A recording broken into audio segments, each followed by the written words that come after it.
Welcome to We Got This Covered's Cinemaholics, the weekly movie review talk show where critics and fans finally unite to discuss the biggest and best films coming to theaters. We're not just fans, we're not just critics, we're Cinemaholics.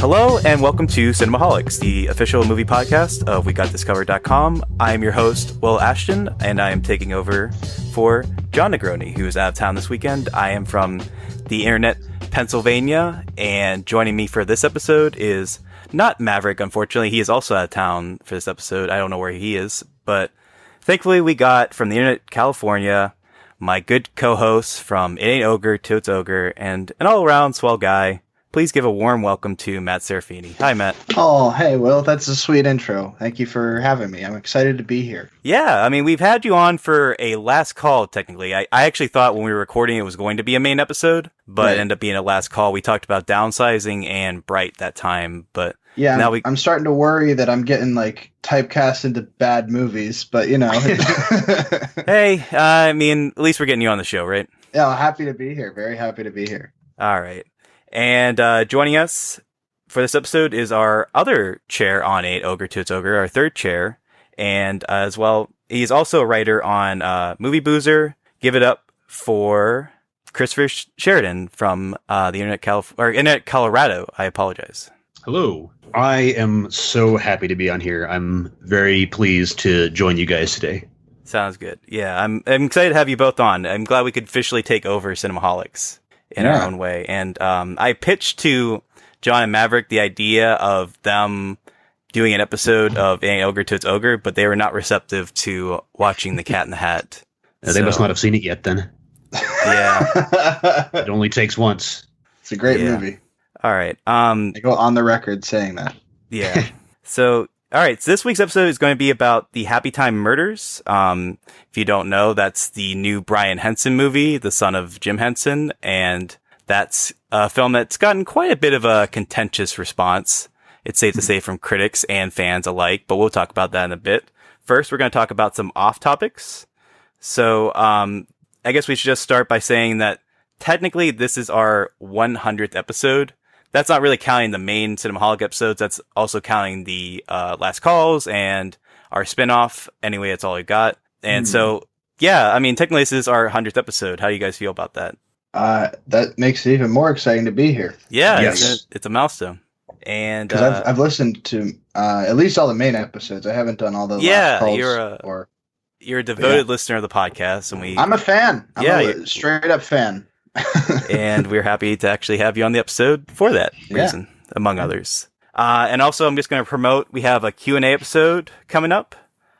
We don't know exactly when it's going to be, but keep sending your questions, and we'll probably be doing it at least in the next couple of weeks, I hope, because we got some good questions, and I'm excited to do that little fun ep.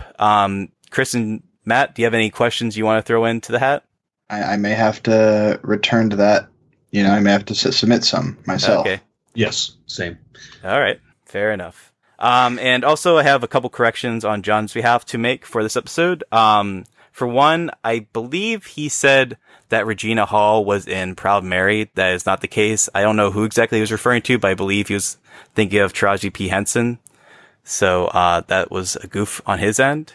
And also, I guess he suggested that, Crazy Rich Asians was the first all-Asian cast in a major studio release. There was actually the Joy Luck Club from about, I believe, 25 years ago, and we forgot to mention that film. So that was a double goof. That was a goof on my end and on his end. So just goofing over here. Just plain goofing. I mean, I can't imagine what next episode is going to be, because there's probably going to be like a whole list of goofs that we're going to make.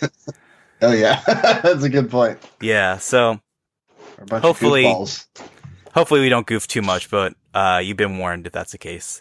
Also, we might have a little bit of a Cinemaholic scoop, our first official Cinemaholic scoop. Are you guys excited about that? Yes. This is a milestone in journalism. Yes, it is. Yes, this is our Woodward and Bernstein moment for Cinemaholics. What happened is, so John and I were talking on Twitter, and he made an offhanded remark that the sequel to Happy Death Day, which is currently in post-production, should be called Happy Death Day to You. the letter U. And I was encouraging that sentiment. And we, out of nowhere, got a response from the writer-director of Happy Death Day. I'm blanking on his name right now. I'm going to look it up real quick. But he basically said that between him and us, that was the official name of Happy Death Day 2. So we can't say for not sure. Just between him and us now, is it? Yeah. So the thing about that is it's technically right now on Wikipedia, it's called Happy Death Day 2U because of that tweet. So we haven't heard anything from like the studio itself as far as that being official, but we like to believe that we got the scoop on Happy Death Day 2. Yeah, absolutely. That's exciting. So if that's the case, then we got the name exclusive. And that was Christopher B. Landon is the writer-director of Happy Death Day 2U. Thank you, Christopher. Yeah, so thanks for reaching out. And personally, I'm a fan of the movie. I don't know, Matt, have we talked about Happy Death Day at all? I've never seen it, actually. You haven't seen it? No, I never got around to it. You should check it out. I think it's a pretty fun movie for what it is. Oh, yeah. I wanted to see it. It's really fun, yeah. Yeah, I mean, I think people were misled that it was going to be like a straight horror movie. But it's really more of like a poppy horror comedy. More of a comedy horror, actually. I went through a maze based on it at Universal Studios last Halloween. Yeah, I think that was like the first like horror maze that was released before the movie itself came out. Yeah, I think that's right. Yeah, how was the maze? I heard good things about it, but what was your response to it? It was good. It was, well, I had my roommate is she really likes like haunted houses and mazes, and so but she like is never scared by anything, but this one actually freaked her out a little bit because of the baby face, I guess, that the killer wears. And there's like at one point there's a room where there's just a bunch of dummies of that face, but one of them is like actually a person and he jumps out at you. Yeah, you don't know which one. So that was pretty cool. Nice. It was good. I'm glad you had a good experience with that. Yeah. All right. So with that out of the way, we have a couple things to talk about. First, we're going to do a quick update on MoviePass. Chris, do you want to lead the way on this one? Yeah, so previously MoviePass, I'm not sure what your last announcement was about it, but that they changed the plan to being still $9.95 a month, but limited to 3 movies per month. And people that were on the annual plan would not be affected by this until the end of their annual term. So if you signed up last February, then your plan wouldn't change to the 3 movies limited until this coming February. However, MoviePass just unceremoniously migrated all the annual accounts to monthly ones, so everybody was stuck in there, along with only a couple of movies available at one given day. So a lot of people are still canceling en masse, and then as a result, AMC A-List has signed a couple 100,000 subscribers in the last 2 months to A-List. Yeah, great time for A-List to start up, and like with just MoviePass on the cusp of falling apart, A-List, like perfect timing for them. Yeah, Hewlett Matheson was trading at 2 cents per share yesterday. So for 2 pennies, you can buy stock in Hewlett Matheson. My roommate has stock in MoviePass. He like bought it 2 months ago for like $25. He bought like $25 worth, and he's lost like $50, I think. Oh, really? It just keeps getting lower. Is that the Hewlett Matheson one? I think so. I'm not 100% MoviePass. Sure. Okay. That's probably it. But yeah. Yeah, I'm included in that annual plan, and they actually did give an option. You have until the 31st to decide. If you do want to cancel it, they'll prorate the rest of your year. That's true. I forgot to mention that. Yeah. I'm considering doing that because like better do it fast. There was a tweet that was like, MoviePass now is like you have to like solve 3 riddles to try to see a movie. And it's just like it's not worth the effort, I feel like. Yeah. Yeah, I mean, I will say, I have not too many kind things to say about MoviePass, but I'll throw them one bone. Just because we've been saying a lot of negative things about them, I want to give them one credit. I did see Happytime Murders with MoviePass, and it worked like a charm. Me too. Yeah, same here, actually. I don't want to downplay the fact that MoviePass was an extraordinarily generous service for the year that I was using it. Oh, yeah. I'm extremely grateful for that service. I will always look back on 2017 to 2018, the year that I saw pretty much every movie that came out. Because of exactly. Yeah. So, yeah, it had a good run, and it sounds like this is the final straw for you, Matt. I'm not 100% sure yet. I'm going to talk to my group of friends that all use it together and see what we're thinking. Okay, because I say that because last week when MoviePass was re-upping people who canceled their subscriptions. Oh, right, yeah. That was the final straw for John and I believe Maverick as well. So personally, I'm just kind of sticking with it because I got a year-long subscription, but now that they're refunding people, I am debating whether to cancel my subscription as well, but I haven't decided either. So we can say final straw for Matt and Will ? I guess. That's fair. And Chris, you canceled your subscription already, right? Yeah, I canceled it on the weekend that I saw Blind Spotting because I went to the theater to see Blind Spotting.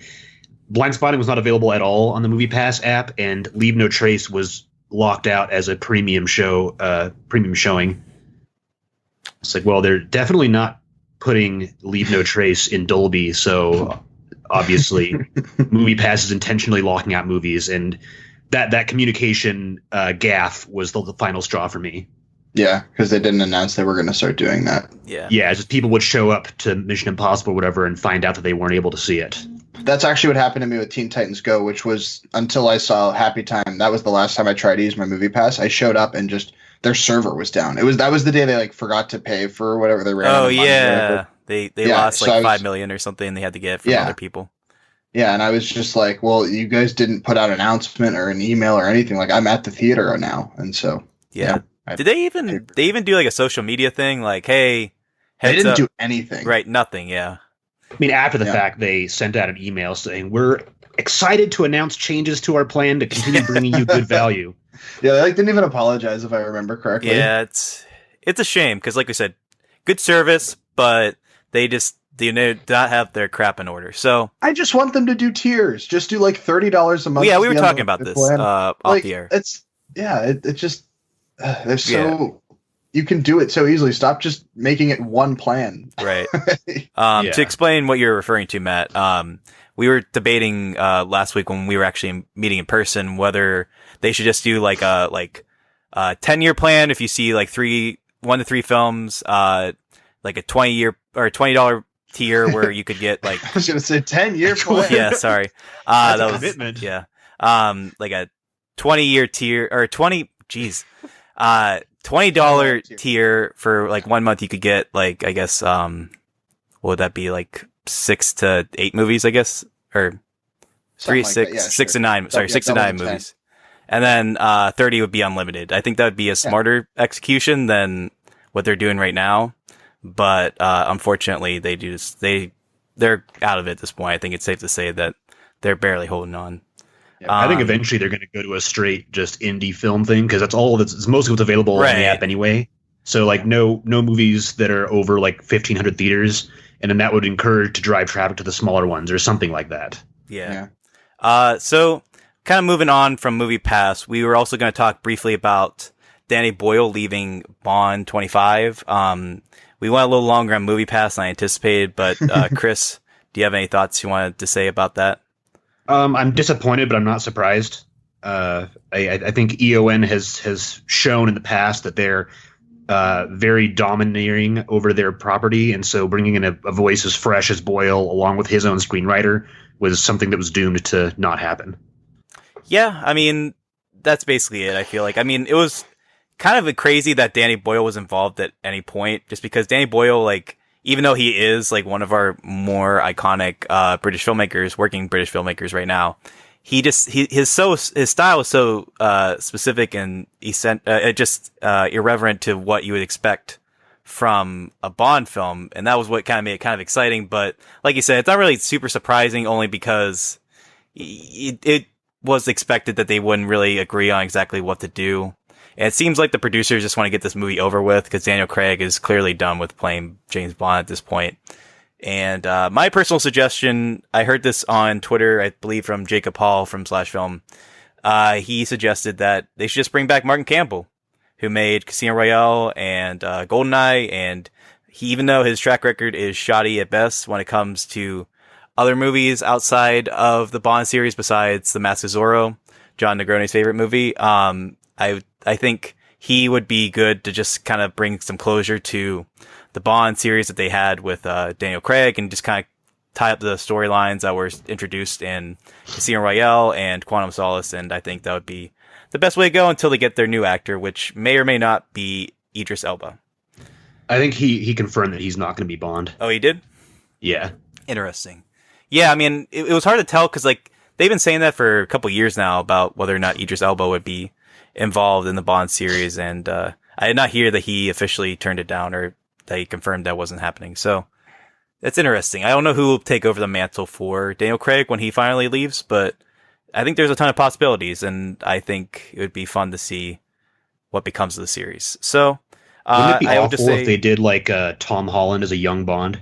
Oh no! yeah, Don't even- I don't feel that really. They're already doing that with Nathan Drake for Uncharted. Yeah, Are I they? saw Yeah. that.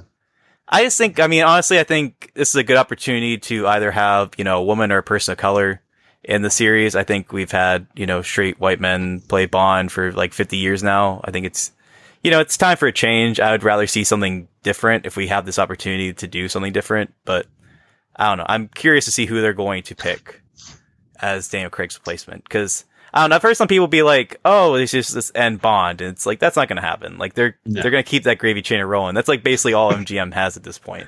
Exactly. So I don't think they're going to get rid of Bond, but I think there is a golden opportunity to do something vital with the series and elevate it and evolve the series. But we'll see if that happens. Also, real quick, we'll just mention that 2 other news bulletins happened this past week of note. One is that Guardians of the Galaxy Volume 3 is now delayed indefinitely.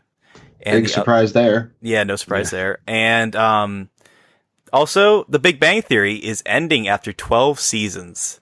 And the reported reason is because Jim Parsons was given $50 million to keep doing it, and he turned it down.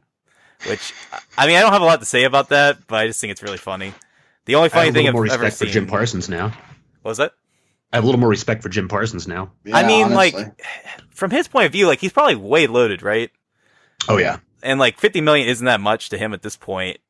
Like, and he probably gets no creative or artistic fulfillment from it, playing the role of Sheldon at this point. And I guess they're just not going to do a show without Sheldon because, like, no one would care. Mhm. And so, I don't know. I just think it's funny. The only funny thing that's come out of the Big Bang Theory in quite a while.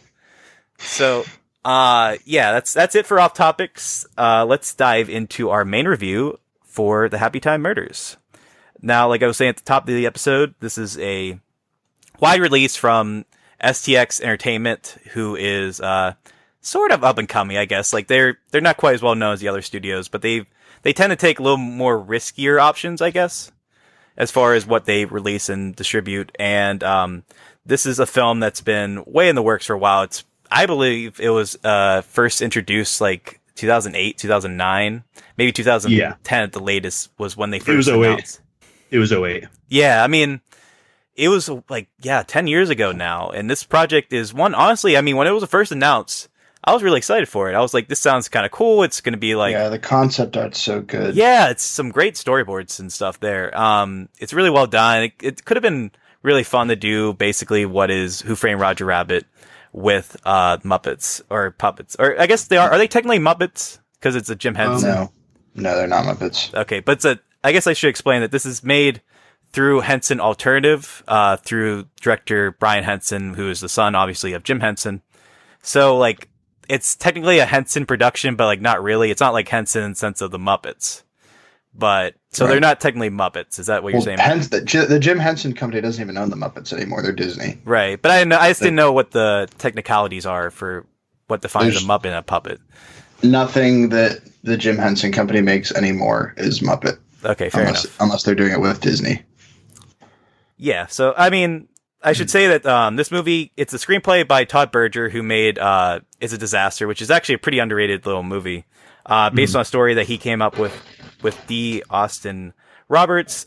Essentially, the plot is that there's this show from the 80s called The Happytime Gang that has seen better years, and now it's present day, and basically all the main stars are washed up. And at this point, like, all the main cast members are dying through very mysterious reasons. And the cast of the show starts getting murdered. Right, that's what I mean. And so our main detective character, Phil, he is trying to track down who's killing them, and he gets his former former partner, played by Melissa McCarthy, involved, and they have a contentious relationship, and we follow that through the film. But that's a very loose narrative because the film isn't really story structured, I think it's safe to say. It also stars Maya Rudolph, Joel McHale, Jimmy O. Yang, Leslie David Barker, Ryan Gao, I apologize. Gao, yeah, and Elizabeth Banks. So, Chris, we'll start off with you. How do you feel about the Happytime Murders? I'm not surprised, but I'm still disappointed. I'm mainly disappointed in the people that made this. That's like, come on, guys. This is the best that you could do.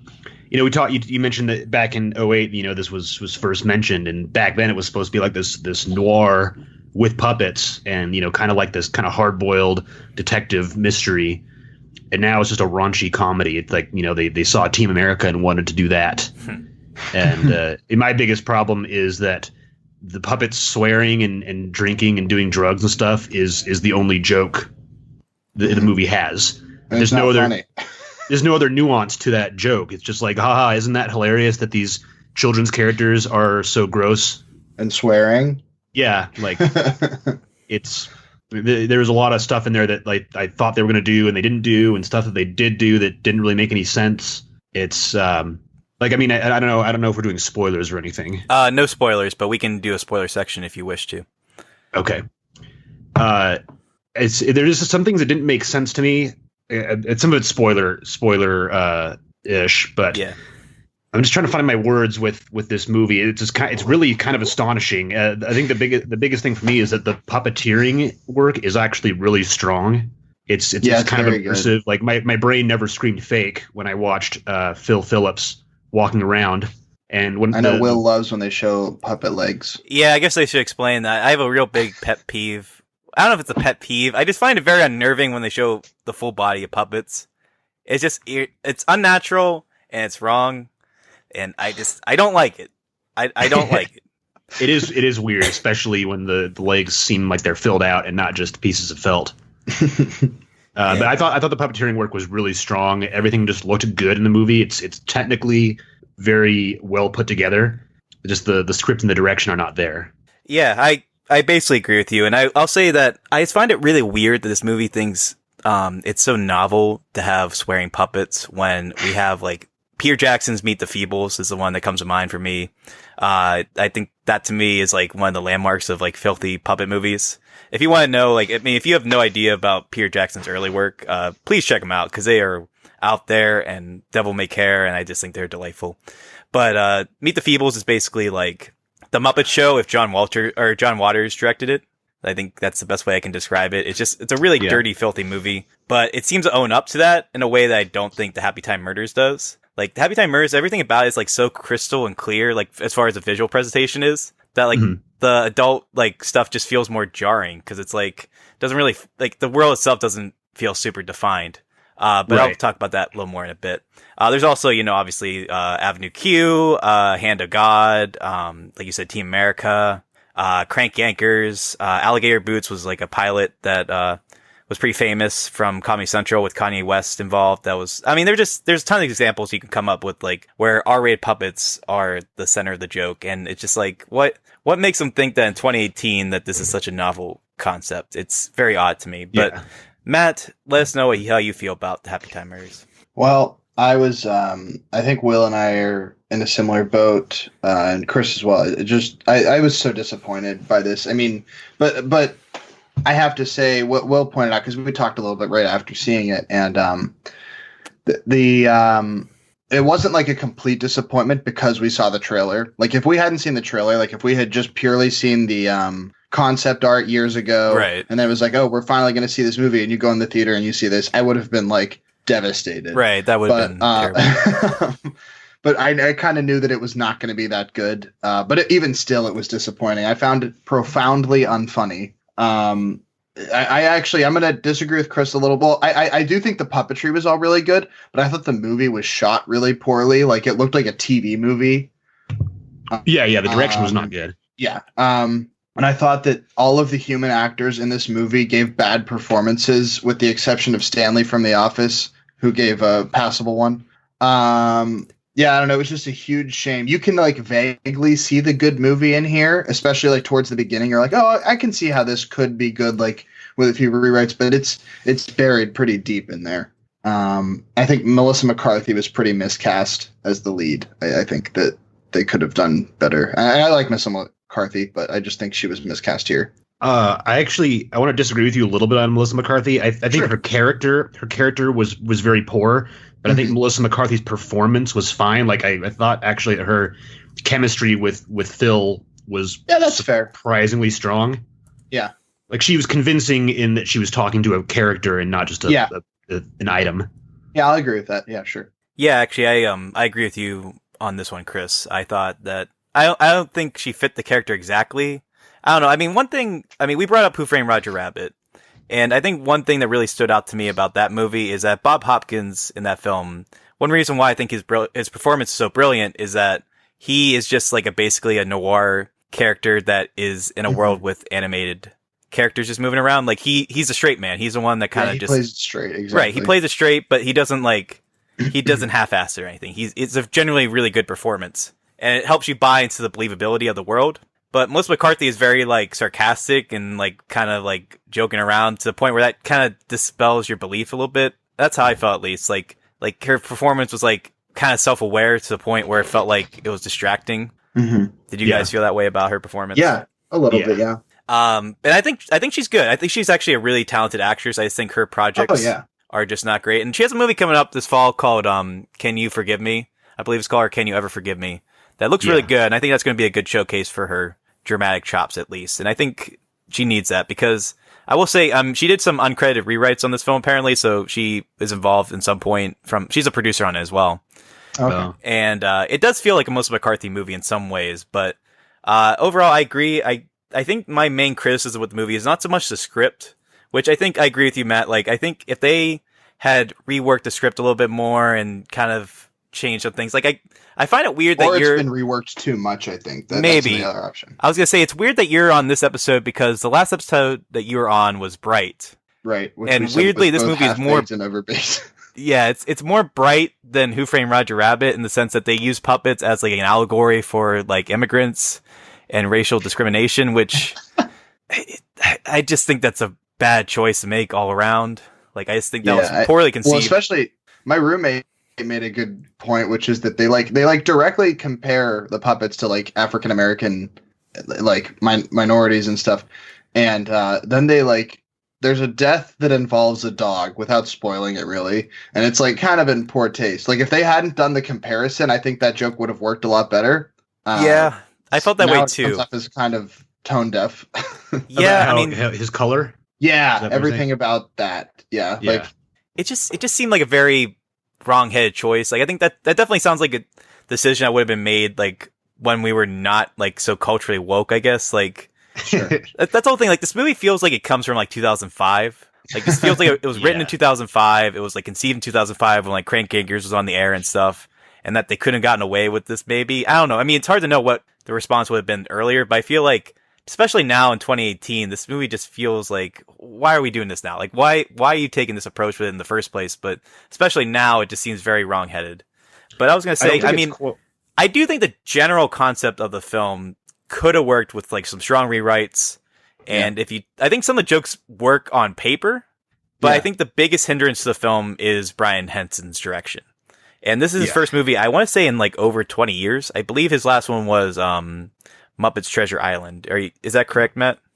I'll double check. I'm looking it up now, but I know he has not been in the filmmaking game for a while. I mean, he's done stuff on TV, like Sid the Science Kid and stuff like that. But yeah, right. his last movie before Happytime Murders was Muppet Treasure Island, which I don't remember if I've seen in full, but he also did Muppet Christmas Carol, and I think that's a good film. I think that's Muppet Treasure Island is great. Yeah, well, I stand by Muppet Christmas Carol being the best adaptation of A Christmas Carol on film. I mean, yeah, Michael Caine is great in that film, and I think there's some good gags, and I think it has good heart to it. Mm-hmm. And that's just so weird about this movie, is that like it has no real heart. Like, for a passion project that's been in the works for like 10 plus years, like, it doesn't really feel like that inspired. Like, it feels kind of weirdly cold and like off. It feels like at some point he lost the interest in making it, but still kind of had to. Yeah. Like, well, I put in the work so far, I might as well finish this thing and wipe my hands clean. Yeah, I mean, that would add to the theory that I had, which was that at one point this movie was like more strictly like Who Framed Roger Rabbit, like not really super kid friendly, but not like fully adult. And like it probably got like tossed around for a bit, and then like with the success of Ted and Sausage Party and Deadpool, like they would have been like some producers were like, "We'll make your puppet movie, Brian, but you gotta buff up the raunch." And like maybe that could have like lost his interest in it. I don't honestly know if that's the case. I don't think so, because it's not like Jim Henson's like whole filmography was like super kid friendly. Like I think he just kind of found his niche and worked with that. And I know that Brian Henson, he does have like an offshoot production, like an improv troupe called Puppet Off, which does like very kind of like blue comedy. What was that meant? I think it's Puppet Up. Oh, sorry, Puppet Up. And it's like very kind of blue comedy with puppets. Yeah, they do it like once a year, I think, and it's at the Jim Henson Studios in Hollywood. Yeah, and I believe that's also from Pencil Alternative, who made this film. I think they're involved with that production as well. Yeah, I was gonna go, but it's expensive. Is it expensive? Yeah, it's like tickets are like $60-$70, something like that. Wow. Yeah. I mean, I guess they only do it once a year. That makes sense. Yeah. But after this movie, I wouldn't be too inclined to see it. I just feel like there's something that's really crucially off here. And it's really distracting and, like you said, disappointment. We're talking a lot about disappointment, which I guess is fitting for this episode. But you had mentioned earlier about the noir elements of this movie. Oh, I'm glad you brought Will, and this how up. poor they are.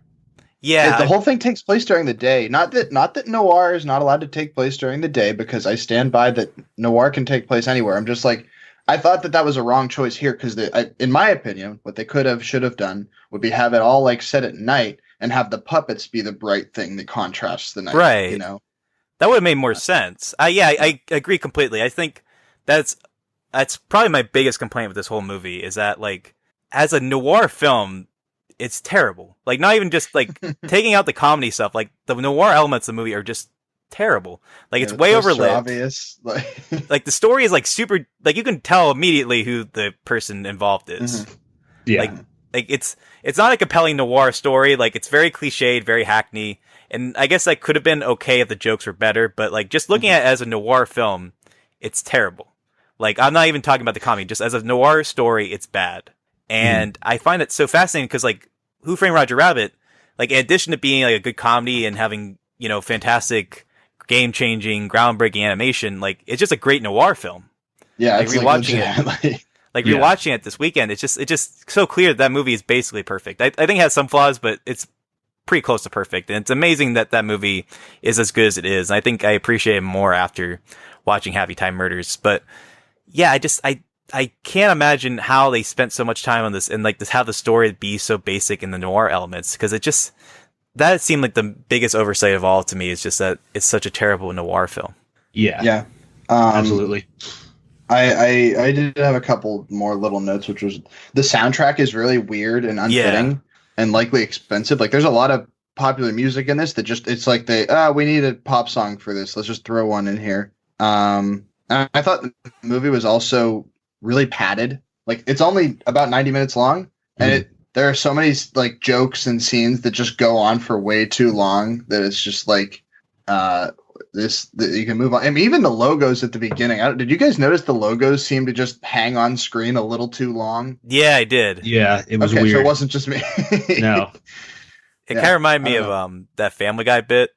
You know what I'm talking about? Where it just keeps showing the different logos. Yeah. Oh, here's the movie. Oh no. Yeah. It just like the logos went. I agree that the logos went like way long. I thought that was just me though, so I'm glad you agree with that. I found the movie insulting, and I was bummed that it wasn't even funny bad. Like I was hoping to go in and like laugh at how bad it was, but it's just boring. Well, that's the thing with bad comedy, is that like bad comedies are like the worst kind of films. Yeah, because like you can't even get like ironic enjoyment out of them for the most part. But yes, I will say, any jokes that you guys laughed at?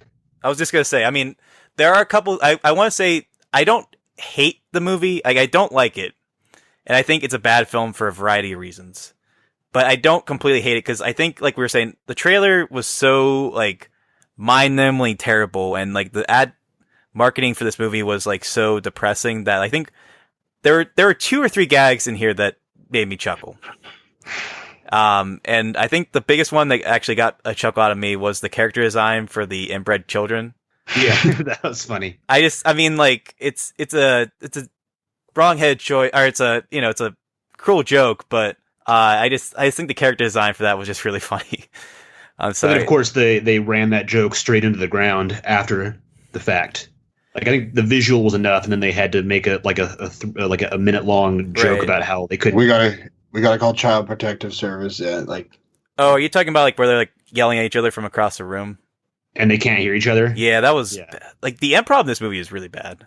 Although I did think that Melissa McCarthy's lines, like, I can't read your lips, you're a puppet. All I see is it's like a hand flapping. I thought that was kind of funny. Yeah, I mean, like, I think that could have worked better. Like, that's the whole like thing I was talking about before with like execution of the film. Because like, there's a giant joke in this movie that's weirdly very early on in the film. It probably should have been later in the film, but I'm trying to think of the best PG way I can say this. But there's a scene where a cow is getting oh my God. pleasured by an octopus. Yeah, and I actually think in a better film that joke could have been funny. But the way, I mean, I thought that Phil Phillips' like response to it was pretty funny. Like, he just goes, "What the f is going on back there?" But like, he actually says the f word. The thing about that joke though is that like you have to like work for it. Yeah, like you can't just like show that joke. Like it doesn't. Yeah, like you have to like kind of like, hey, what's going on back there? Like, oh, just normal stuff. And you hear like a cow going on or something, like what's going on, and then and then you pull back and because like the idea of octopus pleasuring a cow, like it's funny on its own. Like on paper, that's a funny gag. Yeah. But just the execution is just so poor that I think to me that joke and that whole scene just kind of encapsulates what's wrong with this movie. It's just like from an execution standpoint, it's just all terrible. Like there's also like it's very incongruent the way that the puppets work. Like they're like mythology things, but they're also partially biological. And there's no coherent logic to how the puppet race is designed and portrayed. Yeah, because like they're clearly made out of felt and hair and stuff. But Phil smokes and drinks. Puppets do drugs. They feel pain and can get killed. They have intestines. Yeah, it's one of those things that's like it almost raises. They like caused it to raise too many questions. Like they could have just, but like they bring up specific things that raise questions. Like it could have just been fine. I think that's just an inherent failure of the world building, in my opinion. Yeah, because like one thing I also really love about I'm not going to keep bringing up Who Framed Roger Rabbit, but I'm in the same boat. Yeah, I just feel like the world building in that movie, like not only is it like a period piece, but like it just really feels ingrained, and it feels like they took the time to like build this unique little version of Los Angeles, and this just looks like kind of like Los Angeles with some puppets walking around. Yeah, I was going to ask, do you guys think it was a bad choice to have this take place in the modern day? Yeah. I don't think it's bad to have it in modern day. I just think they need to do more work with it. Like, just make it more visually interesting. That's the main thing for me, is that the movie is just not visually interesting. It's very, like, sitcom-looky. Yeah. Like I said, it looks it's so flat. It's too flat. It's too brightly lit. Right, exactly. One joke that I laughed at towards the very beginning, the dancing puppet on the street, he says, "Spare a penny, my wife is dead." And yeah, I mean, I think that's like the kind of joke I would normally laugh at, but it just seemed like that's another one where I think the execution just didn't really work for me. He says something else because it was just a throwaway line, right? Yeah, he says something else like as Phil Phillips is going inside the building, like it's very offhand. You don't even see him say it. Yeah, I forget what it was, but I remember being like, "Yeah, it was okay." Like an ADR joke, something like that. Yeah, it's like the jokes that were funny were either the ones that you just kind of laugh as a response to the shock, or the ones that they weren't trying so hard on. Like so much of this humor is begging for you to laugh at it. Mm-hmm. And because it's not, the movie is not confident in its humor. It's a very desperate kind of comedy. Yes. Which is a shame, because I think if they had taken all this time and effort to really, hone the film they wanted to make, they could have made a solid film. I'm not saying it could have been a masterpiece like Who Framed Roger Rabbit, but it could have been something. It could have been like, like a off kilter kind of charmingly weird movie like The Feebles. Yeah, I remembered something. I also think that something they could have maybe done would be to actually show us a little bit of that Happy Time Gang sitcom. Well, Like there's a behind the they show the scenes intro thing on sequence. Twitter, Oh, is there? but I thought it was weird they didn't include that in the film. Yeah, like they didn't show any of like they show like the rap party and they Right. show like the intro sequence, but they never actually show any of like the comedy from the show itself. Yeah, like, I mean, why it was such a hit, especially like, considering Hoover how padded the movie is. yeah, and not to bring up Hoover and Roger Rabbit again, but like Roger Rabbit opens with a classic cartoon that's being filmed. Like they show what's at stake here or what like the motivation is. I don't know. It's Yeah.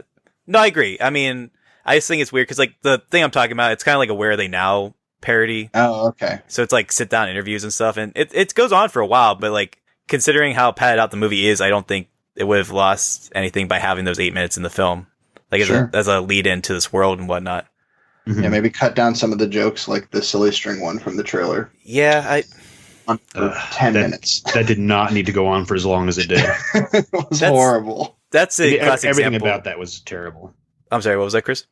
Everything about that was terrible. How especially how the girl is like against the wall and still yelling, and they're both yelling, and it's just It felt very amateurish, that scene. yeah. It was so it was Like so, like it just like they just cleared it's like sprayed this silly string for a long time and just Yeah. like Okay. they just thought like, oh, this is a winner.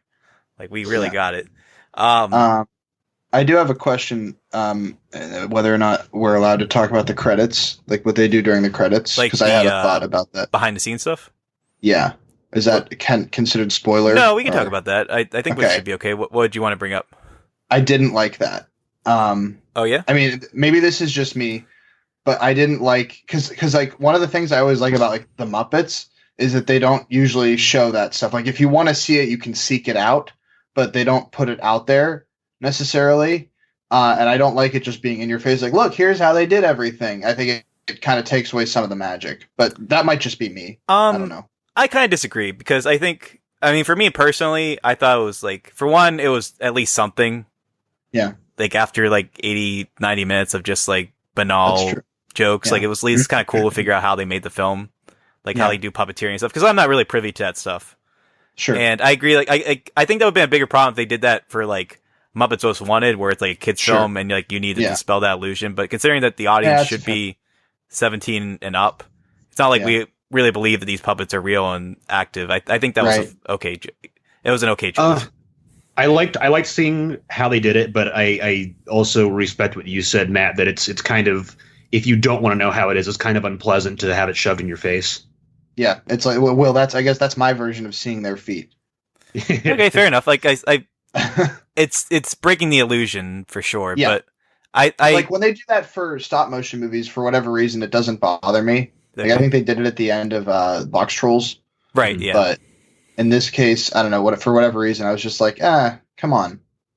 Like at first, I thought it was a mistake because like one of the shots, it's just like a shot from the movie, but you can just see a guy sitting in the corner. right. And I'm like, was that just a mistake? And then they show more, and I'm like, oh, okay, they're doing this. I mean, I'm always curious, like when they like show like full body shots, like how they work. Even though they make me uncomfortable Yeah. to no end, I'm always curious how they work. So like seeing how they do those was interesting for me. But I see where you're coming from, Matt. Like I think it's a valid criticism, but for me, it all things considered, that was the least the movie's problems, in my opinion. Sure, yeah, I can get. All right, I think we're gonna just wrap it up. Yeah. Chris, what are your final thoughts on the film? Colossal misfire. I'm really disappointed that the project of this scope ended like this, and I cautiously would be interested in a sequel if they could get their act together and make something that was more tonally coherent. What grade do you give it? What's the grading scale? We do Letters. like A to F. You can also do a number scale, whatever you feel most comfortable with. I'll give it a D plus. D plus. Okay. And I will say, it seems like the box office for the movie is quite bad. Yes. I can pull up the exact numbers if you wish to find out, but it seems like a sequel is not going to be in the future for this film because Right. which is a little surprising because the marketing for this film has been, I Yeah, want it's to say, everywhere. aggressive. Yeah, Yeah. Like it's everywhere. it only started like a month or so ago, but like they have really been hammering the marketing for this movie. And well, the marketing has been including tweets from people, and I strongly suspect at least half of those tweets are taken out of context. yeah, I mean, it's never good when you have to rely on tweets for Right. your positive word of mouth, if that. But yeah, it's not good news for them. And Matt, where do you stand on the Happytime Murders for your final thoughts? Yeah, I'm with Chris. I think it's profoundly unfunny, like I said. Just a major disappointment. It's an insulting movie to movie fans. And I think somewhere between a C- and a D+. I think I'm gonna be mean, and I'm gonna give it the D+. All right. Okay. Which hurts me to give a movie that low of a grade. I didn't want to do it either. I mean, I know you've been really passionate about this film, as have I been. And so I feel for your pain, Matt. It is a bummer. It is what it is, though. I will say the weekend gross for the film ended up being $10 million. Oof. And considering the budget is $40 million, it's a fourth of the budget, but at the same time, I don't know how much was spent in marketing. So it seems like it's probably not going to make its money back, or it might just only break even. So that doesn't look encouraging for any future prospects for the film as far as the series is concerned. For me personally, I can't hate the film because at least it was ambitious to some extent. Only in the sense that it wasn't absolutely nothing like Tag or Baywatch was for me.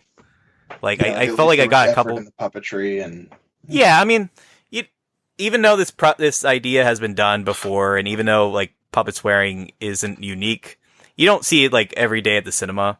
So at least it was something. I mean, like you said, the puppetry was fine. I did get a couple laughs. I did also enjoy. There's a fight scene midway through the movie with Melissa McCarthy with Run the Jewels playing in the background. That made me happy. I just didn't understand the point of that scene. Sorry. No, I it know is we're pointless. talking I just thought it was fun as a diversion from everything else that was going on. Didn't Bull, add or do take you have away anything else to add about that, Matt? I just like it, that scene didn't add or take away anything to the rest It of the didn't, movie. no.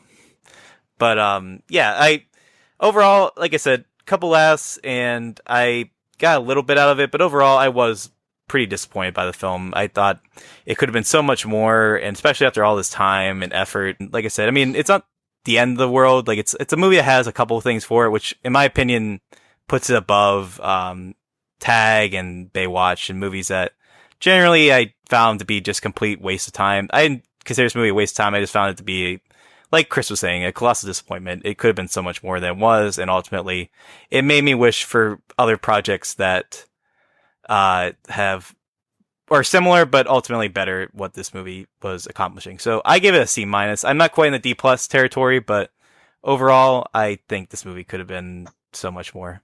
So with that, that's our review of the Happytime Murders. We're going to go into a briefer than usual mini reviews, mini reviews, if you will. I'm just going to start real quick. Actually, you know what? No, I want Chris to go because he got to see the 2001 restoration of 2001: A Space Odyssey. Yeah, And, the 50th anniversary IMAX. Yeah, and Sam Nolan talked about it a little bit, but I want to kind of get the bad taste out of my mouth from Happytime Murders. So let's talk about a genuinely great film. Chris, Yes, go ahead. that was a magnificent palate cleanser. After seeing the Happytime Murders, it's still long. It's almost 3 hours. There was a 15-minute intermission, which I thought was good. Although it was funny because AMC did not bring the lights up for the intermission, so we're all just stumbling around in the dark trying to get out of there, and then of course trying to find our seats again when it was time to get back into it. But it looks really. Movies, It's what? Sorry, I was just gonna say I wish more movies today would do the intermission, like Avengers 4 or Infinity War. They should have just gone and made it 3 hours and given us an intermission. But that's just my opinion. Sorry. Yeah, it would have been better in my opinion. But yeah, go ahead, Chris. Yeah, I think Blade Runner 2049 could have benefited from an intermission as well. Yeah. But no, it's like the movie looks beautiful on IMAX. I mean, there's so much detail to the world, and it's on a giant screen. You can really see a lot of the care that went into the set design and the tech design in the movie. The sound in IMAX, including the soundtrack, is absolutely chest rattling, and it's just a crazy experience. Then when he goes through the time gate or whatever it is in the back end of the movie, there's that 10-minute race through all this color and stuff, and in IMAX that just looked good. And when it finally ends, I got that feeling again after seeing it for the first time that I had gone on a profound lifetime journey. Like, it just, the ending of 2001 felt like the culmination of something absolutely huge that I can't even comprehend. So at the end, I almost got emotional because the movie really reminded me of why I started loving movies in the first place and what makes a movie so good. So if you can see it in IMAX, it's worth it. It is almost 3 hours long, but the first half it does go kind of slowly. But after the intermission, it felt like it breezed through in like 40 minutes. So really, really recommend it. Awesome. I had the chance to see the 70 millimeter. I don't know if it's the same. I don't think it's the same, but same kind of thing. Yeah, it was just incredible. Very glad I went to that. Well, I have to make a point to see it if it comes near me anytime soon. So thank you, Chris, for talking about 2001. I'm also just going to briefly tease my thoughts on next week's main review for Searching. That's, like I said, it's going to be our feature review next week, so I won't give away too much. I will say that this movie, it's I don't know if it's technically called found footage. It's like it's another computer point of view film where like you follow from someone's desktop like what's going on. In this case, it's the murder mystery, or not murder mystery. It's just a plain old mystery where John Cho has a daughter who goes missing, and he's not quite sure what's going on or where she is, and so he kind of follows her computer to find clues, and there are some nefarious things going on, and also some other mysteries that he doesn't know about. So, as a film, I think it's pretty good. I know John considered it to be among his favorite of the year. I'm not quite on the same camp. I don't know. For me, some things are a little cheesy in my opinion in the film. I think from a story standpoint, like, if it weren't for the central execution, I think some stuff would not have landed too well. And ultimately, I just don't think some of the story beats were quite as effective as they could have been. But I think John Cho does a great job in the lead role. I think he really commands the film in a way that's a great showcase for his talent. And I think it's interesting to see more of these computer point of view movies, because we also had, Unfriended, Dark Web earlier this summer, and that film was much more pessimistic than Searching was, which is saying something, because Searching is not really a lighthearted film. But it's curious. I mean, I'm not 100% sold on this idea, because I still think it has some limitations that make it not a fully enriching theatrical experience. But at the same time, like, computers are such of like a present part of our lives. Like, we're talking via Skype right now, and I would say most of my time with work and whatnot is spent on computers in some way or another. So it is interesting that we are getting to this point where film is starting to communicate that aspect of reality. But I still think there are some kinks in the armor, and I don't think Searching is a perfect film, but I'm debating between a B and a B minus for the film. I'll land on a grade for it come next episode, but I think it's a good film. I think it's worth watching, and I look forward to talking about it more in depth with John and Maverick, who seem to be really in love with that movie. And then I'll just also say I got to see a Netflix special from Bert Kreischer. He, if you don't know, is typically known as both the inspiration for Van Wilder and a guy who always takes his shirt off on stage when he tells jokes. In his new special, which is called Secret Time, he just kind of talks more about his personal life, and gives more of a look at like what middle age is like for him. Like, now he's like, it's not quite as partying hardy as he used to be, and not quite at the young guy he was before, like how he is approaching family life and all these different things in his point of life. And it's a pretty good special. I don't love it, but unfortunately I didn't really have anything else I could talk about for many reviews, so I just wanted to talk about what else I had seen, which was that. I'm not going to give a grade to the stand-up special, but I will say if you're a fan of his comedy, it's pretty good. I think there are other specials on Netflix that are more worth your time, but overall, I mean, I got some good solid laughs out of this. It's a little hit and miss, but I think it's worth seeing. It was interesting because, like, I think the first time I actually ever heard of him was when I went to see a live recording of Doug Loves Movies, and he was one of the guests at the episode. And so it was interesting to see like what his personal life was like, because his style was very cemented even from like that one guest appearance. So just seeing a full showcase for him was kind of fascinating from my point of view. But I'm not quite sure how big of a comedian he is exactly. But I don't know. Do you guys know who this is? Bert Kreischer? No. Yeah. I don't He's not either. quite as well known as some others, but I think it's a good showcase for his talents. So that's all for mini reviews. And now we're just going to talk about what movies are coming up next week real quick. We got Kin, which is a new wide release from Lionsgate, is the feature-length film debut from Jonathan and Josh Baker. We're going to get through this, guys. It's a movie that's like, I've seen some trailers for this, but I still don't exactly know what the plot is, but I'll read the synopsis. Chased by a vengeful criminal, the feds and a gang of otherworldly soldiers, a recent released ex-con and his adopted teenage brother are forced to go on the run with a weapon of mysterious origins as their only protection. It stars Miles Turret, Jack Renner, Carrie Coon, Zoe Kravitz, Dennis Quaid, and James Franco. Do you guys have any opinions about the film based on the trailers that you've seen so far, if you have seen any trailers? The most exciting thing about Kin is that when it comes out, I can finally stop seeing the trailer for it. Exactly, yeah. It has played in literally every movie I have seen for the past 4 months. That's wild because I've only seen. Well, do you yeah. guys go to AMC a lot? Yeah. Okay, because I barely ever go, and I've only seen it. I saw it for the first time before I saw Mission Impossible in IMAX, and I was like, "What is this?" James Franco is in this movie apparently, so yeah, a bit of poor timing there, I guess. But it seems like I guess he has like a fairly sizable role in the film, but it seems like they are not showing that in the trailers from what I've seen. Yeah, they're downplaying it. Yeah, he's in the movie too. Yeah, I don't really have an opinion on this film, but I don't know. I mean, looks it could okay. be fun. I might go see it. Yeah.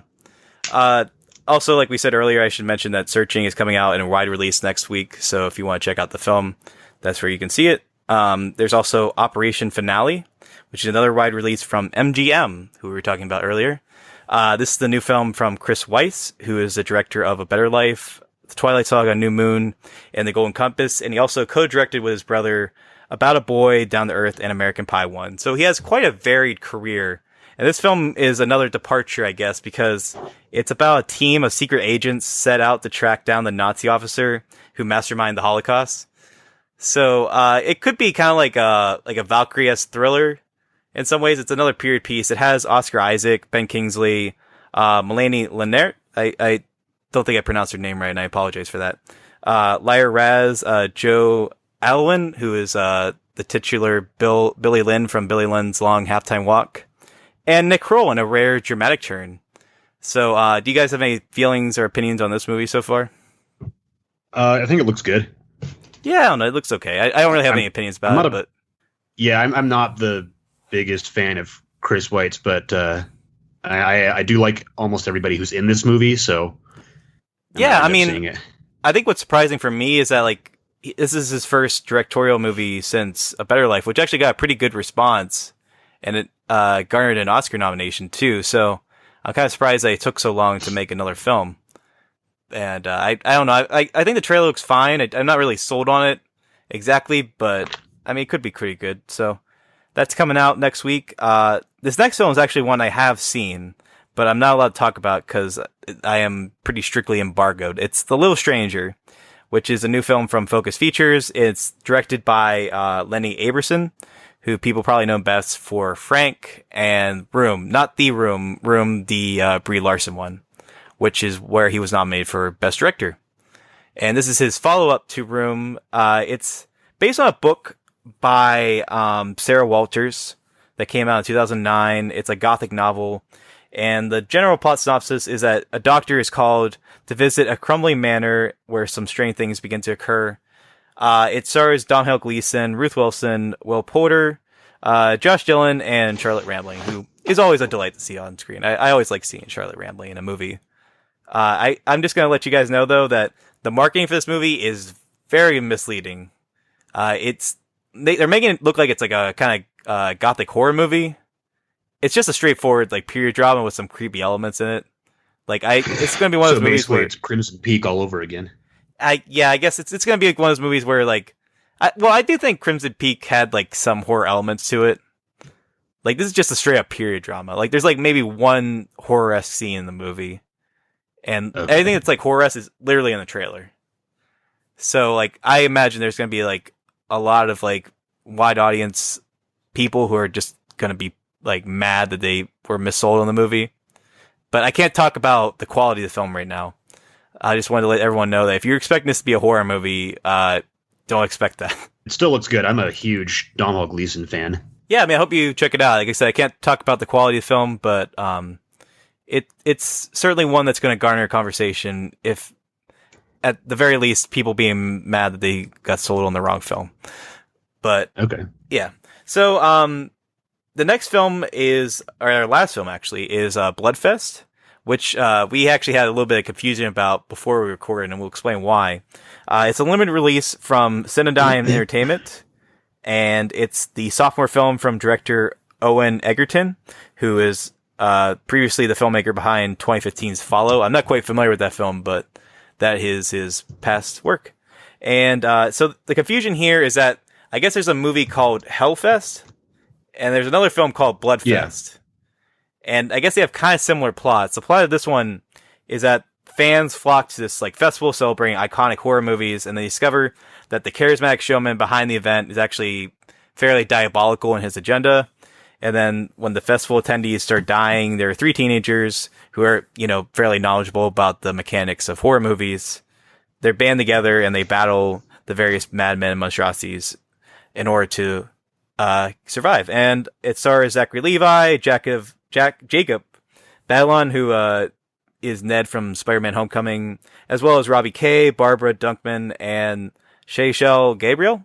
And I don't really know too much about the film other than it sounds like it's pretty similar to the movie Hellfest that's coming out.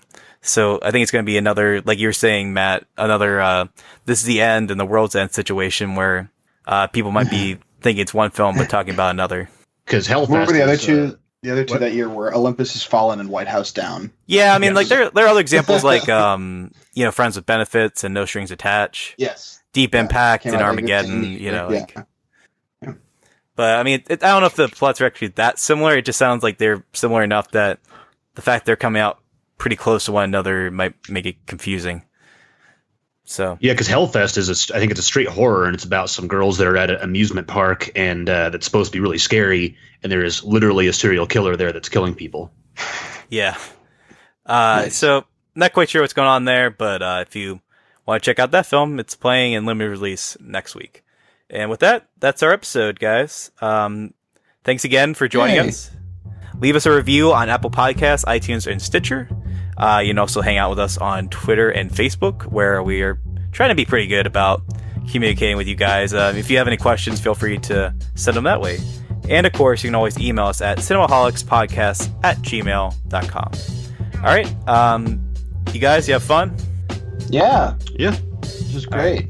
I'm glad you guys were able to join. It ain't ogre till it's ogre. Yeah, that's going to say we're going to record an episode of Ain't Ogre Till It's Over after this. So if you enjoyed this ramshackle conversation that we concocted, and I promise that John will be around next week, who will probably steer the ship a little smoother than I did, but we made it through the end, so I'm thankful for that. Yeah, this is good. Yeah, I had fun. All right. From the Internet, Pennsylvania, I'm Will Ashton. From the Internet, California, I'm Matt Serafini. From the Internet, Colorado, I'm Chris Sheridan. All right, guys. See you next time.